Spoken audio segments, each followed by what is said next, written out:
Добре дојдовте во Зебра. Осудуван и поддржуван, проектот Скопје 2014 полека влегува во својата завршна фаза. Интензитетот на работата врз него и натаму останува силна и покрај најавите на новиот центарски градоначалник за мораториум, односно прекин на работата и најави за референдум. Токму затоа оваа недела ја отвораме дебатата на тема каква е иднината на проектот Скопје 2014. Дебатата што во средата жестоко ја почнавме од ова студио, денеска ќе ја продолжиме со двајца еминентни интелектуалци од нашата јавност. Искра Гешовска, председателка на Јадро, на Асоциацијата на независната културна сцена и на Контрапункт, и познатиот архитект Вангел Божиновски. Добре дојдовте во Зебра. Вангел, кога се валоризира уметничката архитектонска вредност на Скопје 2014, може ли тоа да се прави сега веднаш или може би потребна известна временска дистанца за да се оцени каква вредност има овој проект? Што мислите вие? Вообичаено во уметностите, како што е архитектурата, кога ќе се заврши делото, тогаш се прави валоризација. Иако можно е парцијално на определени целости што се завршени да се направи и сега валоризација. Друго може да се прави валоризација на постапката, како тоа е донесено, дали се почитувани прописите за тоа да се донесе, тоа може веднаш да се направи, така да зависи за што сакате да зборуваме. Има еден парадокс кој што го спомнавте и во една претходна прилика, дека кога домот на офицерите се градел во Скопје, тој бил прилично омразен од локалното население, а потоа кога бил срушен, со носталгија и воздушки се сеќавале на него. Во таа смисла... Таа е функцијата на, видите, архитектурата е нешто што се живее. Дури може да се каже дека навистина во мал процент, но тој значаен процент преку кој се валоризира воопшто историски архитектурата се уметнички дела кои во кои што се живее и се работи. Значи тоа е дел од животот, без архитектура нема цивилизација. Затоа честопати, не е само јас го кажав заради тоа што станува збор токму за Скопје, примерот со домот на офицерите, но и во други средини го има тоа. Постојат вредности кои денес се проучуваат од страна на студентите и од другите структури на професијата кои во мигот кога биле изградени сакале луѓето, граѓаните да ги срушат. Значи тоа мислам дека и кај нас се појавуваат такви идеи, така да не е ништо невообичаено. Напротив, мислам дека добро и после тоа времето апсолутно ќе си каже што всушност е вредност. И таа вредност ќе остане. Искрен, некако кога зборуваме и кога ќе се спомне во јавноста Скопје 2014, имам впечаток дека целиот проект некако се генерализира. Или мора да го мразите Скопје 2014 или да ви се допаѓа 2014. Има ли сегменти, иако самиот проект е составен од нормално различни делови, кои што се и по својата структура и суштина и намена сосема различни, има ли делови од Скопје 2014 за кои што сметате дека можеби ќе ги вратат вложените средства, значи со текот на времето ќе ја добијат и својата уметничка вредност? Или не? Ви го разбирам прашањето, тоа е важно прашање. За жал, немам доволна експертиза за да можам да предвидам кои од тие објекти ќе можат да бидат прифатливи и доследни на она што се представува и се најавува како дивна функција. Од една причина не можам тоа да го во овој миг да го предвидам. Тоа е затоа што овој проект внесе една огромна политичка, идеолошка, естетска, историска конфузија. Така што толку многу има фрагментација во перцепцијата на самиот проект, идентитетска би рекла фрагментација, на страна од овие другиве што ги наброев, а кои што се всушност дел од корпусот на еден идентитет, што тешко можам во мигов да предвидам дека, да речеме, театарот со својата репертоарна политика ќе се исплати и ќе ги вратите, рече се, 40 милиони евра. И токму тоа ми е поентата. Сметам дека Скопје 2014 проектот чисто навистина автор не го знаеме, само го предпоставуваме, таа некоја фигура таму некаде што постои. Зборам за целиот концепт, инаку поединечните автори ги знаеме. Е проект кој што направи упат во идејата за културно наследство, во идејата за живата култура, што треба да значи жива култура, и направи, ми се чини, најголем упат во идејата за тоа што треба да биде современа, актуелна културна политика и културна практика. Значи, преку овој проект ние свативме одеднаш, и тоа за мене е шокантно, дека ние всушност немаме културни политики, имаме една фасадна култура, една, како би рекла, декларативна, декоративна култура, значи кон тоа се стремиме, а не кон создавање на современи културни практики, бидејќи она што се случува, оспоменичувањето на историјата е дефинитивно нешто што не соодветствува на овој век, на културните практики на овој век. И имаме идеја за, односно читање на културата кое што е дефинитивно ретроградно, непродуктивно и кое што не отвара простор, ама баш никаков простор за некакво поинакво критичко промислување на светот и на општеството, бидејќи уметноста, која е улогата на уметноста? Критички да го промислува светот. Поинаку, дека целиот проект можеби поинаку ќе течеше доколку имаше јавни дебати за неговите сегменти? Не, гледате, значи она што се случуваше со овој проект е парадигма дека ние живееме во недемократско општество. Значи, целата процедура, иако сега нормално ќе излезат можеби со друг отчет, па ќе ни потврдат дека е легитимна процедурата како сето тоа се носело. Мислам, има начини како да се лиферуваат документи.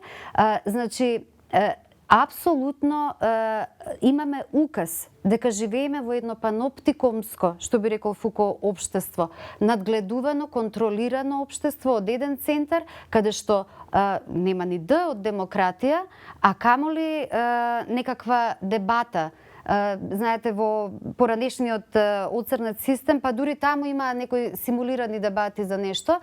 Овдека едноставно сите оние парадигми за моќ, за владење, за контрола, за автократија, за дисциплинирање на идентитетот, на свеста, значи за наложување од озгора за тоа што и како треба да биде вредност, укажуваат на тоа дека не живееме во демократско општество, туку живееме во парадигматично, пропагандно и тоталитарно општество на крајот на криштата, иако е прејак можеби тој збор, но ете ќе го употреба. Се согласувате дека споменичувањето не е примерно како уметност за 21 век и дека ова е обид за идентитетски инженеринг? Не. Значи, во мал дел се согласувам со почитуваната Гешовска. Има една работа која како информација мора да ја знае секој интелектуалец кој сака да учествува во оваа расправа. Расправата за Централното градско подрачје, имено тоа е тоа, не е започната сега, не е започната од оваа власт, нити е сега актуализирана од професијата. Таа расправа се води долго време.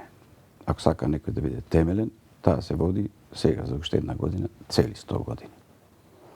Ако го проучите целиот тој процес, ќе видите дека се ова што сега се случува, многу малку можете да го наречете тоталитарно или како сакате недемократски, туку баш напротив. Не сакам да ширам, предлагам за околу таа дебата да направиме повторно еден разговор кој ќе биде подолг, за да се свати што ова го кажувам, но тоа е мој став и мислам дека многу лесно можам да го одбранам. Друго, прашањето на тоа што во овој момент во светот е актуелно, што му прилега на 21 век, исто така го сметам за безпредметно. Мислам дека таа, како да кажем, тој стереотип во Македонија е пигонски. Ние како интелектуалци мораме да сватиме дека 21 век кај нас не е ист и не треба да биде како 21 век на некое друго место. Ќе кажам еден пример. Еден архитект од Малта, неговото име е познат, тој е академик на Светската академија на архитектура, Ричард Ингланд, тој има високи признанија во сферата на архитектурата и тој кажува дека во Малта воопшто никој не размислува за тоа дали сме ние 20 или 21 век, туку го живее својот живот во дадениот миг на простора времето. Тој вели, ние немаме современа технологија за градење на Малта. Ние немаме намера да правиме високи небодери, бидејќи на некој друго место се прават. Ако ни треба висока зграда, ние одбираме старам рид, кој е неплоден за земјоделие и на него правиме висока зграда. Значи, на тие основни елементи на размислување кои се стереотипи меѓу дел од нашите интелектуалци, јас на вистина имам против и би сакал околу таа работа сите тие да размислат. Значи, 21. век кај нас е наш 21. век. Тоа што ние ќе го направиме во 21. век, тоа се однесува на следот, низот на нашата култура, да видиме што досега не сме направиле, а ние е неопходно да направиме, во миговите кога конечно ние сме своји на своето, немаме туѓа власт, имаме своја власт. Значи, јас се спротивставувам и мислам дека е тоа аргументирано, кога има побуна против одлуките кои ги донесе оваа власт во врска со овој, да го наречеме проект, заради тоа што знаете како, кога зборуваме ние за проект, ние велиме и се обраќаме на тој термин во еден стручен смисол. Овој проект е фактички проект на македонскиот народ, кој започнува како желба на македонскиот народ да се оствари оваа работа и која трае активно некаде од 1993 година. Значи, множество луѓе влегле без диктатура, без, да речеме, поддршка на некој проект во рамките на нашите академски структури, туку директно народот почнал да го истражува се ова. И ова е резултат кој една партија на власт го прифатила и кој еден образовен систем го има прифатено. Конфликтот кој се случува на тоа ниво, околу така нареченото идентитетско ниво, е на генерациите кои не припаѓаат на сегашен образовен систем, туку припаѓаат на еден образовен систем кој што сме го надминале. И во таа смисла, современите истражувања кои ги прави нашата археологија, најновите истражувања на нашата историографија, воопшто тоа е поддржано и консултирано кога се решило да се тргне во ова. Значи, ова е повеќе една партиска програма, отколку што јас би ја нарекол проект на актуелната влада. Тоа е нарешено само заради... Нема проблем. Значи, јас би сакал тоа да се свати како нешто кое се реализира со желба сеопшта на македонскиот народ. Јас би сакала само да реплицирам со целата моја должна почит и кон вашата експертиза и кон вашите трудови. Значи, велите, ова е волјата, парафразирам сега, ова е волјата на еден 21 век во одредено милје, општествено, историско. Јас апсолутно не можам се согласам. Чија волја е тоа? Мислам, дали некој ќе ми каже чија волја е тоа? Кои се тие луѓе кои што 100 години или од 1993 како што велите го промислувале и го создале сето ова кое што нас би требало да ни редефинира историјата, да ни укаже всушност на пропуштените историски соништа. Втора работа, значи апсолутно не се согласувам дека е демократски, дека изразува волјата на народот. Не, тоа е волјата на одредена група луѓе кои што во моментот ја имаат моќта и луѓето кои што се околу нив. Каква е нивната експертиза, тоа не знам, бидејќи до сега во тајновитост се држаа сите луѓе кои што речиси во тајновитост. Значи, говорите за епигонство. Знаете како... јас мислам дека овој проект е парадигма за епигонството и ви благодарам за ова, тоа и го пишува во еден текст. Мислам, ова е проект парадигма за епигонството. Може би некој ќе рече дека е тоа и аспект од постмодерната култура, земено еклектицизам, некако земено од овде, од онде, од ваму, од таму. Јас навистина сметам дека може ни позавиди и Дерида и сите, мислам како е успеано сето ова да се склопи и сите овие лепенки да се стават наоколу и ние да велиме дека тоа не е епигонство. Мислам да, Гоце Делчев, не знам, тоа се нашите историски личности, но јас зборувам за нешто сосема друго. Погледнете ги архитектите, погледнете ги, мислам, сите објекти, на што личи на Министерство за надворешни работи или што и да е. Сега да не навлегуваме во поединечните, тоа бара голема дебата. Го спомнавте образованието. Исклучително важна тема и мислам дека она што ни се случува, не само во однос на проектот Скопје 2014, туку генерално во земјата е резултат на многу лошиот модел образовен и на многу ниското ниво на образование. Пред се, да не ги дискутираме програмите што ги има на факултетите, да не го дискутираме кадарот, туку јас нешто друго би сакала да дискутирам.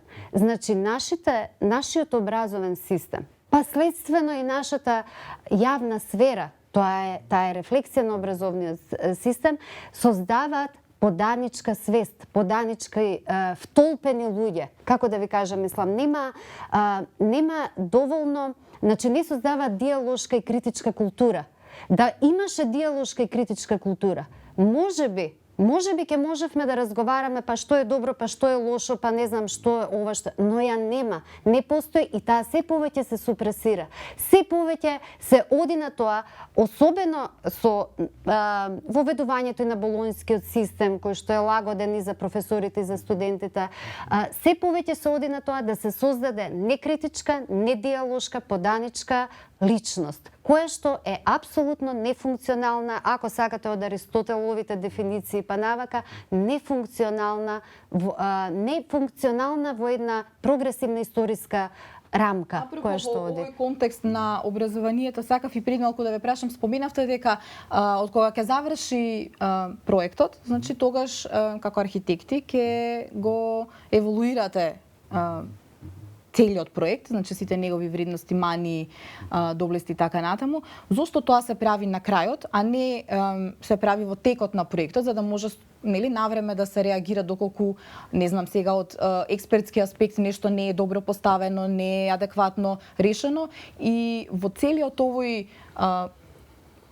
период во кој што се работи интензивно на Скопје 2014, вашите колеги архитекти, дури и од факултетот и останатите од вашата струка, толку малку ги гледавме со нивните лични мислења, независно дали се тие про или контра Скопје 2014. Да.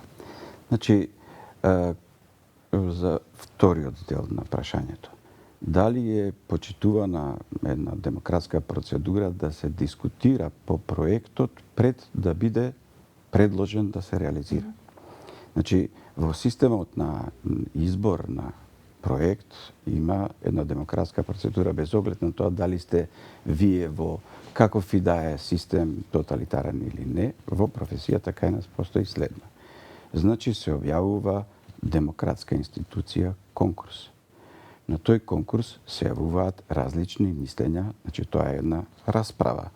Различни мислења како да се реализира определено дело. Потоа се одбира една комисија која има задача да одбере одреден проект. Таа комисија дискутира меѓу себе и се расправа околу тоа кому што ќе додели. Значи, тоа е демократскиот институт.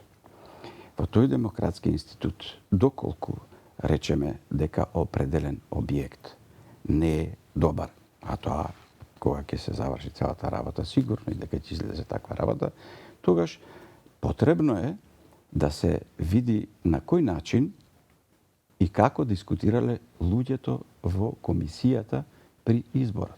Нема ли да биде предоцна да се смени нешто тогаш, веќе во тој момент? Значи, ова се што се прави на крајот ќе биде одраз на тоа докаде стигнала нашата професија и што е реално нашата професија како производ на образовниот систем. Тука, секое дело кое има вредност, тоа значи дека таа комисија исправно си ја завршила работата. Но, За да биде тоа демократски направено, јас, дотаму докај што знам, во комисијата учествуваа професионалци кои, како архитекти, без оглед на тоа дали му припаѓаат, воглавном доста чести се критиките од Асоциацијата на архитектите. Но Асоцијата на архитектите не може да се амнестира себе си, бидејќи со писмо по клуч се повикувани членови од таа асоциација, која асоциацијата ги одбира, па ги предлага. Тоа е фактички репрезент на асоциацијата во комисијата и тоа е како еден пратеник. Тоа значи асоциацијата учествувала во тоа, се согласила, например, еве, со еден од објектите кои почитуваната колешка го апострофира, и тие го одбрале тоа. Значи, ова ќе биде одраз на тоа докаде ние со нашиот образовен систем сме стасале и што значи тој наш образовен систем. И тогаш е назад се враќаме да видиме, ако ние не сме задоволни од ова што сме го направиле, тогаш мораме назад да се вратиме за да видиме како ние ги воспитуваме идните архитекти, ако ова што го правиме не чини. Има и еден друг аспект на кој што многу се повикуваме. Тоа е, ќе дојдат накратко некои поканети странци архитекти. И тие вообичаено она што излегува во јавноста, инаку јас имам други искуства, ги повторуваат зборовите на оние кои ги повикале. Тоа не е нешто кое што се... Па, еве тие што воглавном излегле да го критикуваат и така со подсмев да зборуваат за тоа, јас искрено мислам дека и тоа од нивна страна е несериозно, бидејќи ако сакаат да дадат свое мислење, тие би требало барем малку повеќе да се тука, малку подобро да погледаат, за да можат сериозно да пристапат кон таа работа. Но тоа не е новина во животот на македонската архитектура, дури низ периодот кога ние бевме и во таа другата држава претходна. И тоа низ неколку искуства јас сум го доживеал лично. Например, доаѓа еден проминентен архитект кој е и признат во светот, особено во Југославија, долго време не бил во Скопје, а се случува некаде 91-2 година. И се собираме во канцеларијата на градоначелникот и тој ја започнува таа средба со многу пофални зборови за тоа што е направено во Скопје, откако тој не е тука. И сега еден наш колега кој во тоа време е советник во град Скопје, веднаш почнува како ништо ова не чини и така натаму. Значи, тоа јас го кажувам како и во мојата прва експликација, како нешто што е недостаток и себе непочит внатре во она што образовниот систем го обликувал како ум, разум и достоинство кај македонските интелектуалци. Јас само би сакала околу велите дека постои демократска процедура, дека се асоциацијата на архитектите повикани така натаму. Што е еве сега со кај јас повторно не можам да видам таа демократска процедура со последниот случај кој што рековме дека е значи се кажа дека ќе биде дел од проектот Скопје 2014, а тоа е објектот каде што е владата сега сместена. Значи, Асоциацијата на архитектите реагираше професорот Константиновски, реагира други, сепак референтни фигури во архитектурата, и покрај таквите реагираше граѓанскиот сектор. Значи, и покрај таквите реакции, за граѓанскиот сектор ич да не отвараме муабет, колку се есапи реакцијата на граѓанскиот сектор и на кој начин се манипулира со неза, тоа е друга голема тема. Значи, еве, постоја реакции, застана и самиот автор на крајот, кој што претходно не сакаше да дава изјави, но на крајот застана пред некоја недела и рече јас ова не сакам да се прави, односно сега парафразирам, да се менува. Каде е таа А владата и покрај сето тоа арогантно, агресивно, бестијално, насилно, значи според мен ова е насилие пар екселанс, реши да го менува тој еминентен објект. Според мене, за сега може да разговараме, но еминентен, парадигматичен објект на модерната. Јас навистина не можам да ги согледам демократските процедури, а во однос на ова што велите коментарите од некои референтни експерти од надвор. Знаете како јас го слушав Норман Фостер, сите знаеме кој е Норман Фостер, па мислам дека и оние смешни куполи врз нашето собрание се некаков обид за имитација на куполата на Бундестагот, за кој што тој беше номиниран и за Нобелова награда. И бев многу засрамена кога го слушав. Сепак Норман Фостер мислам дека не е засегнат кој е на власт во Македонија, туку едноставно го видел. Јас бев во Берлин и присуствував на негово предавање. Значи, и се засрамив, се шокирав, затоа што тој го видел спотот, тоа беше 2010 декември месец, значи тој го видел спотот, најавата, и го зема за пример тој спот, за многу лош пример на употреба на историското наследство, на употреба на постмодерните аспекти во архитектурата и на можна злоупотреба, иако тој се огради, на можна злоупотреба финансиска. Нема, и тоа е преголемо, и тоа е прекрасно предавање, може да се најде некаде, се надевам, и да се види. Значи, тој не зема за пример, Норман Фостер не зема за пример. За лош пример, се разбира. Еден врвен исто теоретичар на уметноста, Гералд Рауник, беше тука на некое предавање и шетавме и сега му прашуваше човекот, не му објаснувавме, ние тој прашуваше што е, каде, што ќе биде оваа дупка, се уште беа дупки тоа. И ние му викаме, па ева вака така, а тој вели. Добро, вика, ова подсетува, вика, на, да речеме, на Германија помеѓу двете светски војни и така, даде уште некои примери. И вика, не, вика, се не се во прашање стиловите, тоа, вика, за мене не е тема, пазите, врвен теоретичар на историјата на уметноста, вели, тоа не е тема. Јас, вика, имам само едно прашање. Кој одлучува и чии се парите со кои што се прави сето ова? И ние рековме, парите се од буџетот, од граѓаните. Вика, тука е проблемот. Затоа што во Германија и после падот на зидот имаше приватни инвеститори, значи тоа се оние приватни јавни партнерства, како и да е. Значи, не би го дискредитирала така лесно мислењето на странските експерти, еве, барем на овие двајца, кои што ви ги наведов, а кои што... И мислам дека е просто непримерно да се дискредитираат, да се дискредитира погледот на другиот на крајот на криштата. Како ние ќе се дефинираме себе без погледот на другиот?